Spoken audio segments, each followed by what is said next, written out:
Olá, meus alunos queridos, estou de volta aqui dando sequência ao estudo dos modelos atômicos, tá? Se você perdeu a primeira parte, você deve procurar o arquivo vídeo modelo atômico ou modelos atômicos parte 1. Essa aqui é a segunda parte. Bem, nós estávamos falando dos modelos atômicos na visão dos cientistas. O segundo cientista a estudar o modelo atômico, pessoal, a desenvolver ideias dentro do resumo que nós estamos falando, é o cientista chamado Thomson, tá? Então Thomson, ele foi o segundo aqui nessa sequência a fazer um estudo. Bem, o que ele percebeu? Tá? Ele percebeu o seguinte, deixa eu só arrumar aqui um minuto, pessoal. Aqui, ó, Thomson, ok?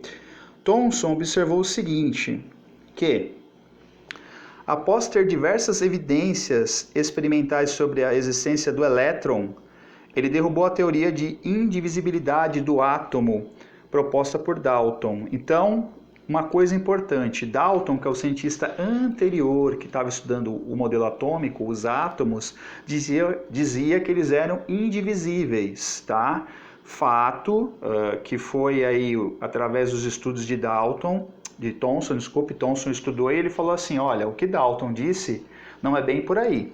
Na verdade, os átomos podem ser, sim, divisíveis. Eles podem ser divididos, sim. Tanto é que eu descobri um elemento chamado elétron, uma estrutura chamada elétron que fica dentro do átomo, tá? Então, Thomson foi o cientista que descobriu o elétron. Então, lembra que eu comentei numa aula anterior que existe dentro do átomo os prótons, os nêutrons e os elétrons. Isso é uma visão atual. Esses cientistas não tinham essa ideia até então, naquele momento.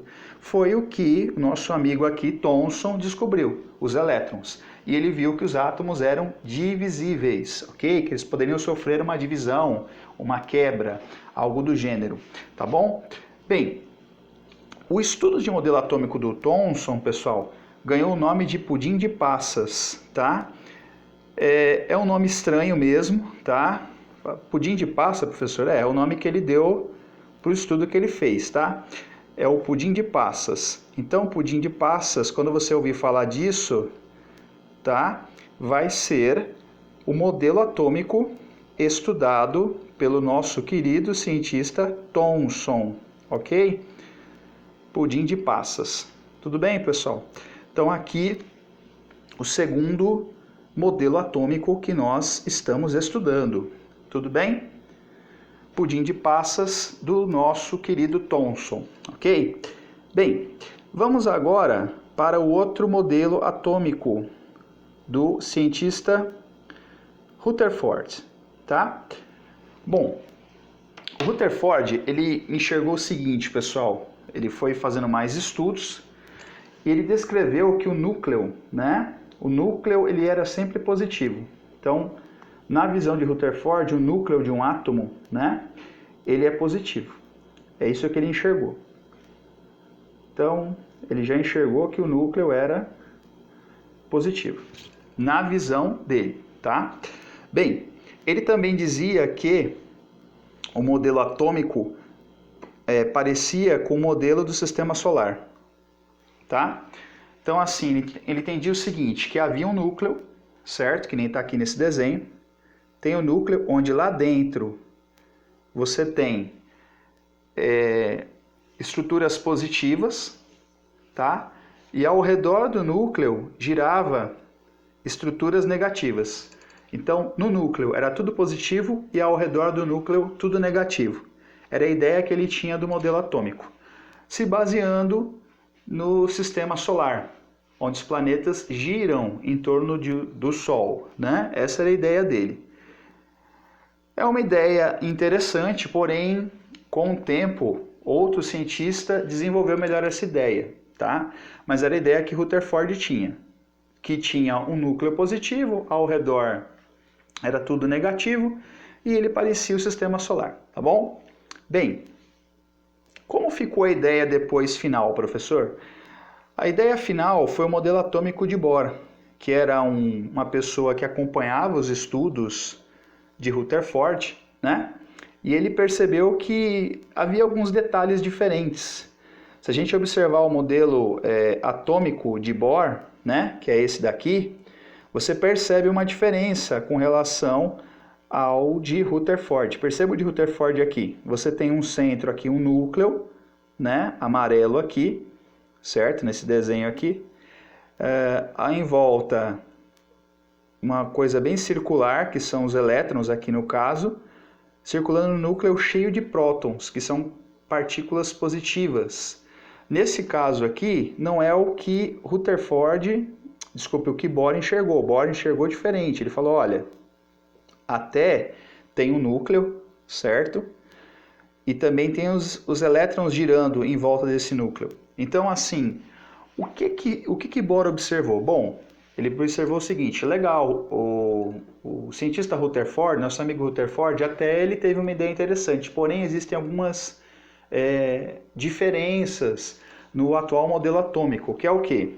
No núcleo, pessoal, isso já é o padrão atual, tá? No núcleo, você vai ter prótons que tem carga positiva, tá? O próton, ele é positivo. Deixa eu fazer com letra maiúscula aqui. Próton, ele é positivo, certo? Isso dentro do núcleo, tá?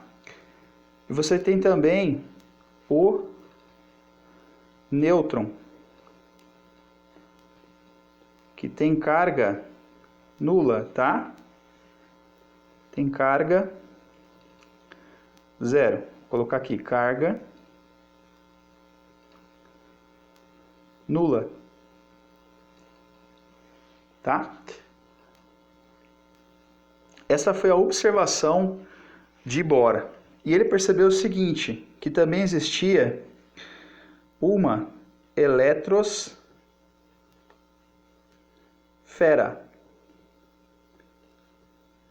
E quem que gira, quem que se movimenta nessa eletrosfera? Estruturas chamadas elétrons. E esses elétrons, pessoal, eles têm carga negativa. Então isso faz com que haja um desenvolvimento das ideias de Rutherford. Bohr fez o modelo atual, podemos considerar que são os estudos atuais dos modelos atômicos, tá? É o que a gente tem de desenvolvimento até hoje, os mais atuais aí. Tudo bem? Esse é o atual. Bom, só voltando um pouquinho aqui no que Bohr observou, ó. Veja só, tem alguns comentários aqui. É o modelo atômico que é utilizado até o dia atual. Deixa eu colocar aqui. Só mudar aqui a ferramenta, pessoal. Vamos lá. Então tá aqui, modelo de Bohr. Modelo atômico usado até os dias de hoje, certo? Ele aperfeiçoou o modelo do Rutherford, conforme eu falei, certo? Bem, ele observou que os elétrons se organizam em camadas na eletrosfera, tá? Ele descobriu que os elétrons têm disposição por camada. Então perceba quantos avanços Bohr fez na questão de observação dos modelos atômicos. O modelo atômico sistema solar, o modelo atômico planetário, que era de Rutherford, foi bem desenvolvido pelo Bohr, ok? Aí existem as camadas eletrônicas dentro dos elétrons ali, né, que os elétrons giram em torno do núcleo de um átomo, que são essas daqui, K, L, M, N, O, P, Q, tá? Então aqui você percebe muita contribuição para os modelos atômicos atuais dos estudos de Bohr, tá? Então ele percebeu a atual formação de um modelo atômico, que é este aqui. Se você localizar na internet ou num livro, esse é o modelo atual, tá? Bem, pessoal, espero ter ajudado vocês aí nessas aulas. Muito obrigado pela atenção de vocês e até a próxima. Tchau!